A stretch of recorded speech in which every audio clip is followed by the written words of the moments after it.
La jornada arranca con un nivel de tensión poco habitual en los mercados de materias primas. No se trata de movimientos técnicos ni de una reacción emocional aislada. Las señales que emergen desde los principales centros financieros apuntan a un problema más profundo: fallos visibles en la arquitectura que sostiene el mercado de la plata.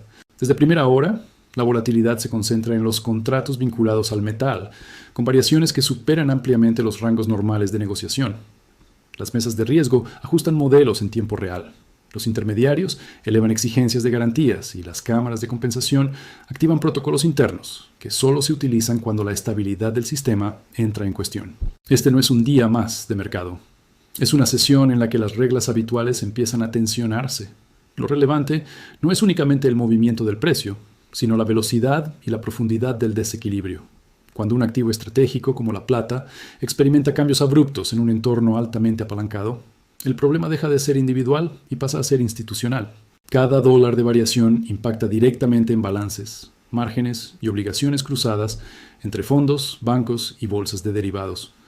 En paralelo, los canales de comunicación entre entidades financieras y organismos centrales se intensifican, no para comentar expectativas, sino para evaluar exposición, liquidez disponible y capacidad de absorción de pérdidas. Este tipo de coordinación no responde a la especulación, sino a la necesidad de contener riesgos que pueden propagarse con rapidez. La plata ocupa una posición singular dentro del sistema financiero.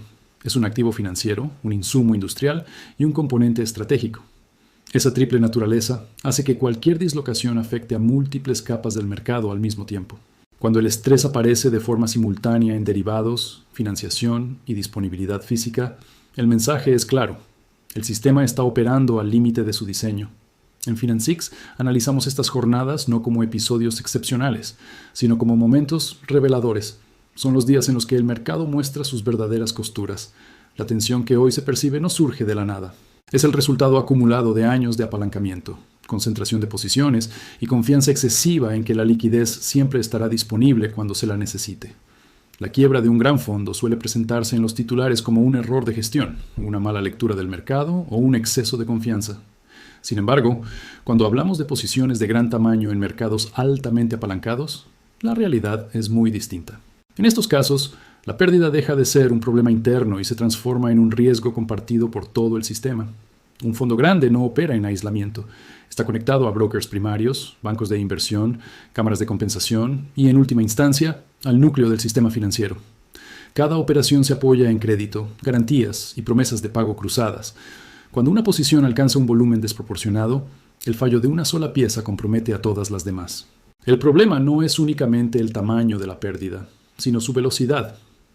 En mercados como el de la plata, una subida abrupta obliga a recalcular márgenes de forma inmediata. Si el fondo no puede responder, el riesgo no desaparece, se transfiere al intermediario que garantizó la operación. A partir de ahí, la pregunta deja de ser ¿cuánto perdió el fondo? Y pasa a ser ¿quién absorbe ahora esa pérdida? Aquí es donde la mala operación se convierte en amenaza sistémica. Los bancos que actuaron como contrapartes deben cubrir el agujero para mantener la integridad del sistema de compensación. Si el agujero es demasiado grande, la estabilidad de esas entidades entra en duda, y cuando eso ocurre, la confianza, el activo más importante de cualquier sistema financiero, empieza a erosionarse. En FinanceX insistimos en esta idea. El riesgo sistémico no nace del error, sino de la concentración excesiva y del apalancamiento. Un mercado puede tolerar malas apuestas. Lo que no puede tolerar es que una sola apuesta sea tan grande que su fracaso ponga en jaque a todos los demás. Para entender por qué una situación así escala tan rápido, es imprescindible comprender el funcionamiento básico del mercado de futuros. Un contrato de futuros no es metal físico. Es un compromiso financiero para entregar o recibir un activo en una fecha futura, a un precio pactado hoy. Cuando un operador vende un contrato de plata sin poseer el metal, está asumiendo una posición corta. Su expectativa es sencilla: que el precio baje. Si eso ocurre, podrá recomprar el contrato más barato y cerrar la posición con beneficio. El problema surge cuando el precio hace exactamente lo contrario. Estos mercados funcionan con apalancamiento. El operador no paga el valor total del contrato, sino solo una fracción en forma de garantía. Esto amplifica los beneficios, pero también las pérdidas. En una subida moderada, el impacto ya es significativo. En una subida violenta, el efecto es devastador. Además, el tiempo juega en contra del vendedor en corto. Cada día que el precio se mantiene elevado, la presión financiera aumenta. No existe un esperar a que pase la tormenta si el mercado sigue subiendo. El contrato tiene vencimiento y el mercado exige ajustes diarios. En metales como la plata, esta dinámica es especialmente peligrosa. A diferencia de otros activos financieros, la plata tiene una base física limitada. No se puede crear más oferta con un clic. Cuando la demanda financiera coincide con restricciones reales de disponibilidad, el vendedor en corto se enfrenta a un mercado que no responde a la lógica habitual. Por eso, una posición corta grande no es solo una apuesta direccional. Es una carrera contra el precio, contra el tiempo y contra la realidad física del mercado. El sistema de márgenes es el mecanismo que mantiene en pie el mercado de futuros. Existen tres conceptos clave. El margen inicial es el capital que se deposita para abrir la posición. El margen de mantenimiento es el nivel mínimo que debe conservarse para mantenerla abierta. Y el margen de variación es el ajuste diario que refleja las pérdidas o ganancias del movimiento del precio. Cuando el mercado se mueve en contra del operador, el margen de variación exige más capital. No es una sugerencia, es una obligación. Si el saldo cae por debajo del margen de mantenimiento, se produce el famoso margin call, una llamada que exige aportar fondos adicionales de inmediato. En condiciones normales, este sistema funciona como un freno, obliga a reducir posiciones antes de que las pérdidas se vuelvan incontrolables. Pero en movimientos extremos, el margen se convierte en un acelerador. El precio sube, el margen exigido aumenta y el capital disponible se agota en cuestión de horas. Cuando el operador no puede cubrir el margen, pierde el control de la posición. En ese instante, el broker toma el mando. Ya no se trata de estrategia ni de expectativas. El único objetivo es eliminar el riesgo lo antes posible para proteger al sistema. Este punto marca la transición crítica. La operación deja de ser voluntaria y pasa a ser forzada. Y en mercados tensos, esa diferencia lo cambia todo. La liquidación automática es un proceso frío y mecánico. El broker no analiza si el precio es alto o bajo, ni evalúa el impacto en el mercado. Su misión es cerrar la posición. Para ello, ejecuta órdenes de compra al mercado, aceptando el mejor precio disponible en cada momento. Esto genera lo que se conoce como compradores ciegos al precio. No compran porque crean que el activo está barato, sino porque están obligados a hacerlo. En volúmenes grandes, este tipo de órdenes consume rápidamente la liquidez disponible y empuja el precio hacia arriba de forma abrupta. Cuando varios operadores cortos entran en este proceso al mismo tiempo, se produce un squeeze. No es un ajuste gradual, sino una repricing violenta. Los precios saltan niveles, aparecen huecos y la continuidad del mercado se rompe. En estos escenarios, los movimientos no siguen patrones técnicos tradicionales. Son discontinuos, rápidos y difíciles de gestionar, incluso para profesionales. El mercado deja de ser un espacio de negociación y se convierte en un mecanismo de cierre forzado. Este es el punto donde una estructura excesivamente apalancada muestra su fragilidad. No porque el activo haya cambiado, sino porque la necesidad de comprar supera cualquier consideración racional sobre el precio.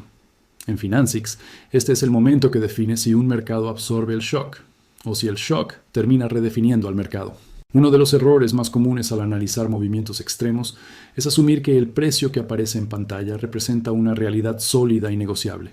En condiciones normales, esa suposición funciona, pero cuando se producen compras masivas forzadas, el mercado revela una limitación fundamental: su falta de profundidad real. La mayoría de los mercados de futuros operan con libros de órdenes relativamente estrechos. Hay precios visibles, pero la cantidad disponible a cada nivel es limitada. Esto no supone un problema mientras las operaciones se mantienen dentro de rangos habituales. Sin embargo, cuando entra una orden de gran tamaño, especialmente una orden que no puede fraccionarse en el tiempo, la liquidez desaparece en segundos. Aquí surge la diferencia clave entre precio teórico y precio ejecutable. El precio teórico es el último cruce registrado, el número que vemos en la pantalla. El precio ejecutable es aquel al que realmente puede comprarse el volumen necesario. Cuando la oferta se agota, ese precio deja de existir, no porque el activo valga más de repente, sino porque no hay vendedores dispuestos a ofrecerlo a ese nivel. En un entorno de estrés, cada compra empuja al siguiente escalón de precios, donde la oferta es aún más escasa. El resultado no es una subida ordenada, sino una secuencia de saltos. El mercado no sube, se desplaza bruscamente buscando un nivel donde alguien esté dispuesto a vender. Este fenómeno es especialmente relevante en activos con una base física limitada, como la plata. Aunque el mercado financiero muestre miles de contratos abiertos, la cantidad de metal disponible para entrega es reducida. Cuando la demanda financiera se vuelve urgente y la oferta física no responde, el mercado entra en una fase de dislocación. En ese punto, el precio deja de ser una referencia estable y pasa a ser una consecuencia momentánea del desequilibrio. La pantalla muestra números, pero la verdadera información está en lo que ya no aparece, la ausencia de oferta. Esa es la señal más clara de que el mercado no está preparado para absorber el volumen que se le exige. Una quiebra en los mercados financieros rara vez se detiene en el punto donde se origina. En el caso de un gran fondo con posiciones apalancadas, la cadena de transmisión del riesgo está claramente definida. Primero cae el fondo, incapaz de cumplir con sus obligaciones. Inmediatamente después, el problema se traslada al broker que intermedió la operación. El broker no es un observador neutral. Es quien garantiza ante la cámara de compensación que las operaciones se cumplirán. Si el cliente falla, el broker responde con su propio capital. Cuando la pérdida supera lo razonable, el broker debe recurrir a líneas de crédito bancarias o liquidar otros activos para cubrir el agujero. El siguiente eslabón es el banco. Los bancos actúan como financiadores, custodios y contrapartes en múltiples niveles. Una exposición excesiva a un broker en problemas puede generar tensiones en su balance. Y si el banco empieza a dudar de su capacidad para absorber pérdidas, el riesgo se amplifica. En la cima de esta estructura se encuentra la cámara de compensación. Su función es garantizar que todas las operaciones se liquiden, incluso si una de las partes falla. Para lograrlo, concentra márgenes y garantías de todos los participantes. Pero si una quiebra es demasiado grande, ni siquiera este colchón colectivo es suficiente. Aquí aparece el verdadero riesgo de contraparte global. Las cámaras de compensación conectan mercados de distintos países. Un fallo en un nodo clave puede generar desconfianza en otros mercados, provocar retiradas de liquidez y paralizar la operativa. El problema deja de ser local y se convierte en sistémico. Cuando el riesgo alcanza este nivel, las autoridades enfrentan una decisión incómoda. La primera opción es permitir que el proceso de liquidación siga su curso. El fondo quiebra, las posiciones se cierran, el mercado ajusta precios y el sistema aprende una lección dolorosa. Es la lógica del mercado libre. La segunda opción es intervenir. Esto puede tomar muchas formas: inyecciones de liquidez de emergencia, flexibilización de requisitos de margen, suspensión temporal de operaciones o incluso cambios en las reglas de liquidación. El objetivo es ganar tiempo y evitar un colapso desordenado. Los incentivos reales rara vez son ideológicos. Los bancos centrales temen el contagio financiero. Las bolsas de derivados temen perder credibilidad si una cámara de compensación falla. Nadie quiere ser responsable del evento que paralizó el sistema. Sin embargo, intervenir tiene un costo. Se traslada el riesgo desde quienes asumieron malas decisiones hacia el conjunto del sistema. Se refuerza la idea de que ciertas posiciones son demasiado grandes para fallar, y se debilita la disciplina del mercado. Este dilema no tiene soluciones limpias, solo opciones con consecuencias distintas, pero igualmente profundas. La historia financiera ofrece múltiples ejemplos de intervenciones en momentos de crisis. En los mercados de metales, las reglas han sido ajustadas más de una vez cuando los precios se movieron de forma incómoda, a veces para frenar subidas, otras para contener caídas. Lo que se repite es el patrón. En plena tensión, la estabilidad del sistema se prioriza sobre la pureza del mercado. Se elevan márgenes, se limitan operaciones o se fuerzan liquidaciones en condiciones excepcionales. El mensaje implícito es claro: las reglas no son inmutables. Lo que cambia es el contexto. Hoy los mercados son más grandes, más interconectados y más dependientes del apalancamiento. Las decisiones que antes afectaban a unos pocos ahora tienen impacto global inmediato. Además, la memoria de los inversores es más larga y la desconfianza se propaga con mayor rapidez. Cada intervención deja una cicatriz. Puede resolver el problema inmediato, pero también siembra dudas sobre la fiabilidad futura del mercado. En situaciones de estrés extremo, los mercados revelan una diferencia que normalmente pasa desapercibida. No es lo mismo un precio financiero que una disponibilidad real. El mercado de la plata funciona en gran medida sobre contratos, promesas y liquidaciones netas. Mientras la confianza se mantiene, ese sistema opera sin fricciones visibles. El problema surge cuando esa confianza empieza a deteriorarse. La primera señal de ruptura suele aparecer en las primas del mercado físico. Aunque el precio oficial muestre cierta estabilidad, quienes intentan adquirir metal tangible descubren que el coste real es muy superior. No se trata de especulación, sino de escasez. Hay menos plata disponible de la que el mercado financiero asume, y los vendedores exigen una compensación mayor por desprenderse de ella. Este fenómeno genera una brecha creciente entre el precio de pantalla y el precio efectivo. El primero refleja intercambios financieros, el segundo refleja oferta y demanda reales. Cuando esa brecha se amplía, el precio deja de cumplir su función principal, servir como referencia fiable para la economía. A medida que la tensión aumenta, aparece una duda aún más profunda. Los participantes comienzan a cuestionar si los contratos realmente garantizan acceso al metal o si, llegado el momento, serán liquidados en efectivo. Esta incertidumbre cambia el comportamiento del mercado. Los compradores que buscan protección o suministro industrial prefieren el metal físico, incluso a precios muy superiores, antes que una promesa financiera. La consecuencia es un círculo vicioso. Cuanto más se duda del mercado papel, más presión se traslada al mercado físico. Y cuanto más escaso se vuelve el metal disponible, menos creíble resulta el precio financiero. El sistema entra en una fase de desacoplamiento progresivo. Esta ruptura no implica necesariamente el colapso inmediato del mercado financiero, pero sí su pérdida de autoridad. El precio sigue existiendo, pero ya no informa con precisión. En ese contexto, el valor real se determina fuera de las pantallas, en transacciones directas y en decisiones basadas en disponibilidad, no en modelos. En Financics subrayamos este punto porque es estructural. La volatilidad es temporal. La pérdida de confianza, en cambio, redefine el mercado durante años. Cuando el precio deja de ser creíble, el problema ya no es cuánto vale la plata, sino quién controla el mecanismo que dice cuánto vale. Los llamados limit up son límites diarios de variación de precio establecidos por las bolsas de futuros. Su objetivo es sencillo: evitar movimientos desordenados que puedan generar pánico, errores operativos o colapsos técnicos. Cuando un activo alcanza ese límite, la negociación se detiene o queda restringida durante el resto de la sesión. En condiciones normales, este mecanismo cumple una función estabilizadora. Da tiempo a que la información se procese, a que los participantes ajusten márgenes y a que el mercado recupere cierto equilibrio. El problema aparece cuando la presión no es emocional, sino estructural. En una situación de compras forzadas, el límite no elimina la demanda, solo la aplaza. El resultado es una acumulación de órdenes que no pueden ejecutarse. El mercado queda bloqueado. Hay compradores, pero no vendedores. El precio oficial se congela, pero la tensión sigue creciendo por debajo. Al día siguiente, el límite se amplía y el proceso se repite. El precio salta directamente al nuevo máximo permitido sin negociación real. En este contexto, el limit up deja de ser un freno y se convierte en un amplificador del desequilibrio. No estabiliza, comprime la presión hasta que se libera de forma más violenta. Este tipo de dinámicas muestra que estos mecanismos están pensados para mercados líquidos y ordenados. Cuando la estructura subyacente falla, los límites solo retrasan el ajuste inevitable. Un margin call significativo no se limita al activo donde se origina. Para cubrir pérdidas o aportar garantías adicionales, los fondos necesitan liquidez inmediata, y la forma más rápida de obtenerla es vender otros activos. Así, una crisis en la plata puede generar ventas en acciones, bonos, otros metales o incluso divisas. No porque esos activos tengan problemas propios, sino porque forman parte del mismo balance. El mercado entra en una fase de desapalancamiento forzado. Este proceso rompe correlaciones habituales. Activos que normalmente se mueven de forma independiente comienzan a caer al mismo tiempo.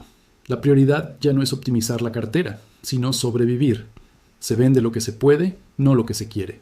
La liquidez se convierte en el factor dominante.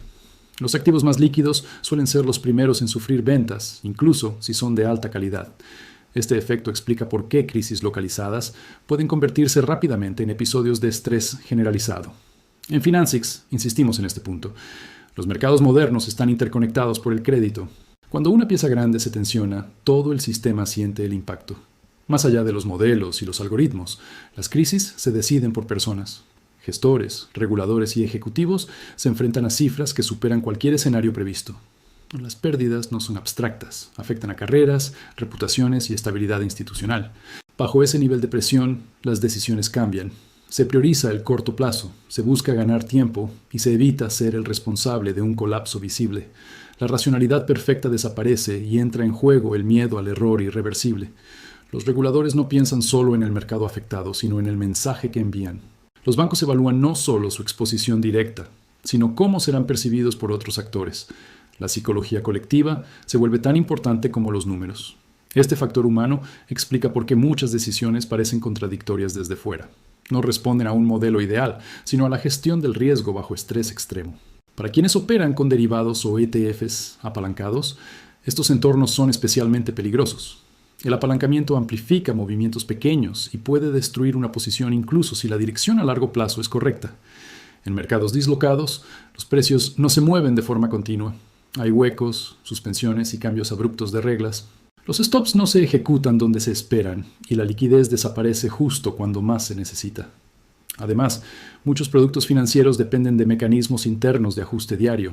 En condiciones extremas, estos mecanismos pueden generar pérdidas inesperadas o divergencias respecto al activo subyacente. El riesgo no es solo perder dinero, sino perder el control de la posición. Por eso, el apalancamiento, que parece eficiente en mercados estables, se vuelve letal cuando la volatilidad es estructural. Cuando un episodio de tensión extrema sacude un mercado estratégico, las consecuencias se extienden mucho más allá de los precios. Una vez superada la fase crítica, comienza un proceso institucional inevitable, marcado por presión pública, revisión política y reconstrucción narrativa. La primera reacción suele ser social. Medios, inversores y opinión pública buscan explicaciones y responsables. La atención se dirige tanto a los participantes privados como a los organismos encargados de la supervisión. Surgen preguntas incómodas. ¿Cómo se permitió una concentración tan elevada de riesgo? ¿Por qué no se actuó antes? ¿Y quién asume las pérdidas finales? Esta presión crea el contexto para investigaciones formales y audiencias públicas. En paralelo, los reguladores anuncian revisiones internas. Se revisan límites de posición, requisitos de margen y mecanismos de emergencia. Estas iniciativas transmiten la imagen de control y aprendizaje, aunque su alcance real suele ser gradual. Los cambios normativos tienden a centrarse en mitigar el síntoma más visible, no siempre en corregir la estructura que lo hizo posible. La narrativa oficial juega un papel clave. Las autoridades suelen presentar la gestión de la crisis como una actuación necesaria para preservar la estabilidad del sistema. El énfasis se coloca en lo que se evitó, un colapso mayor, más que en lo que se permitió durante años. Este relato busca restaurar la confianza y cerrar el episodio. Sin embargo, la memoria del mercado es selectiva. Para muchos participantes, el evento se convierte en un precedente. Marca un antes y un después en la percepción del riesgo, especialmente en lo referente a la fiabilidad de las reglas en momentos de estrés. En Financics, subrayamos que estas consecuencias institucionales no son un cierre definitivo, sino parte del ciclo. Cada crisis redefine los límites de lo aceptable y ajusta, una vez más, la relación entre mercado, regulación y confianza. Las crisis financieras más profundas rara vez aparecen por sorpresa. Aunque se manifiestan de forma abrupta, su origen suele estar en desequilibrios acumulados durante años. El episodio que hemos analizado no es un accidente aislado ni una anomalía del mercado, sino el resultado lógico de una estructura donde el volumen de promesas financieras ha crecido muy por encima de la realidad física que pretende representar. El mercado de la plata es un ejemplo claro de esta distorsión. Contratos, derivados y vehículos financieros han multiplicado la exposición sin aumentar la disponibilidad real del metal. Mientras la confianza se mantiene, el sistema funciona. Pero cuando la presión se intensifica y se exige cumplimiento, la diferencia entre papel y materia se vuelve imposible de ocultar. Los incentivos explican gran parte del problema. El apalancamiento permite maximizar rentabilidad en periodos de calma y la expectativa de intervención reduce la percepción del riesgo. Esta combinación fomenta posiciones cada vez mayores, hasta que el sistema alcanza un punto de saturación. En ese momento, el ajuste no es gradual, es brusco y desordenado. La lección central no está en el movimiento del precio, sino en la arquitectura del mercado. Un sistema diseñado para la eficiencia financiera puede volverse frágil cuando se separa demasiado de la realidad física. La estabilidad no depende solo de normas y mecanismos de emergencia, sino de una relación equilibrada entre lo que se negocia y lo que realmente existe. Desde Financics, el mensaje final es claro. Comprender la estructura y los incentivos es tan importante como analizar gráficos o noticias. Los mercados no fallan por azar, fallan cuando sus fundamentos se estiran más allá de lo sostenible. Y cuando eso ocurre, la realidad física termina imponiéndose, recordándonos que ningún modelo puede sustituir indefinidamente a los límites del mundo real.